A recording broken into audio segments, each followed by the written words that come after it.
Good morning, everybody.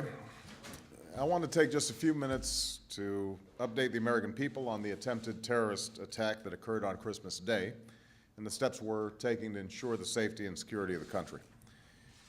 The investigation is ongoing, and I spoke again this morning with Attorney General Eric Holder, the Secretary of Homeland Security Janet Napolitano, and my Counterterrorism and Homeland Security Advisor John Brennan.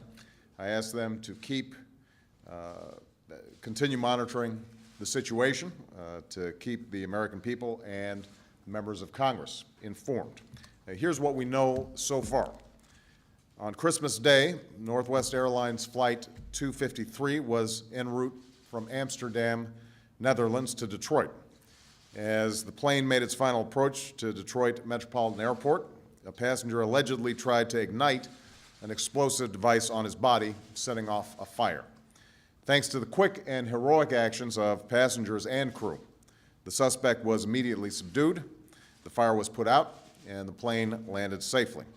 The suspect is now in custody and has been charged with attempting to destroy an aircraft.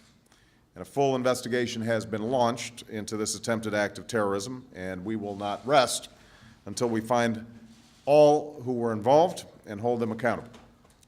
This was a serious reminder of the dangers that we face and the nature of those who threaten our homeland. Had the suspect succeeded in bringing down that plane, it could have killed nearly 300 passengers and crew, innocent civilians preparing to celebrate the holidays with their families and friends.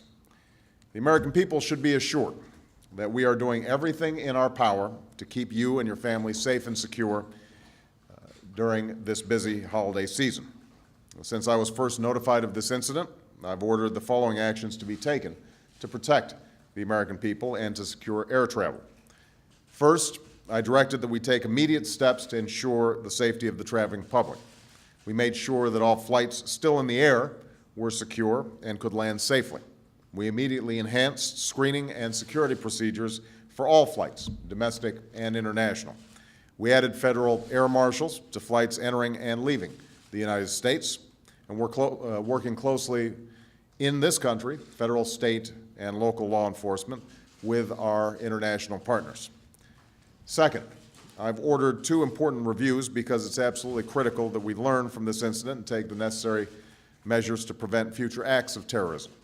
The first review involves our watch list system, which our government has had in place for many years to identify known and suspected terrorists so that we can prevent their entry into the United States.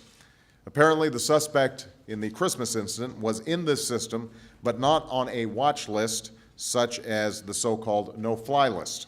So I have ordered a thorough review, not only of how information related to the subject was handled, but of the overall watch list system and how it can be strengthened.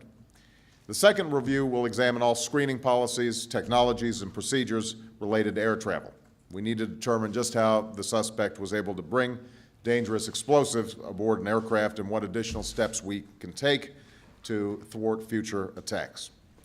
Third, I've directed my national security team to keep up the pressure on those who would attack our country.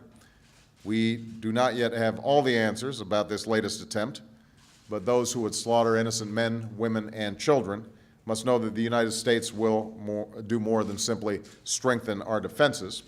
We will continue to use every element of our national power to disrupt, to dismantle, and defeat the violent extremists who threaten us, whether they are from Afghanistan or Pakistan, Yemen or Somalia, or anywhere where they are plotting attacks against the U.S. homeland. Finally, the American people should remain vigilant, but also be confident. Those plotting against us seek not only to undermine our security, but also the open society and the values that we cherish as Americans. This incident, like several that have preceded it, demonstrates that an alert and courageous citizenry are far more resilient than an isolated extremist. As a nation, we will do everything in our power to protect our country. As Americans, we will never give in to fear or division. We will be guided by our hopes, our unity, and our deeply held values. That's who we are as Americans. That's what our brave men and women in uniform are standing up for as they spend the holidays in harm's way. And we will continue to do everything that we can to keep America safe in the new year and beyond. Before I leave, let me also briefly address the events that have taken place over the last few days in the Islamic Republic of Iran.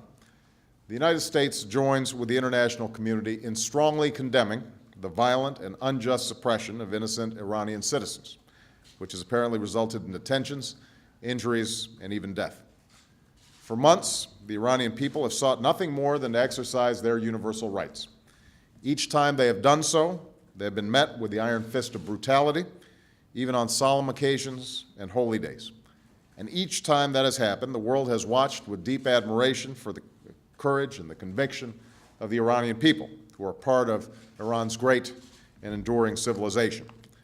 What's taking place within Iran is not about the United States or any other country. It's about the Iranian people and their aspirations for justice and a better life for themselves. And the decision of Iran's leaders to govern through fear and tyranny will not succeed in making those aspirations go away. As I said in Oslo, it's telling when governments fear the aspirations of their own people more than the power of any other nation. Along with all free nations, the United States stands with those who seek their universal rights. We call upon the Iranian government to abide by the international obligations that it has to respect the rights of its own people. We call for the immediate release of all who have been unjustly detained within Iran. We will continue to bear witness to the extraordinary events that are taking place there, and I'm confident that history will be on the side of those who seek justice. Thank you very much, everybody, and Happy New Year.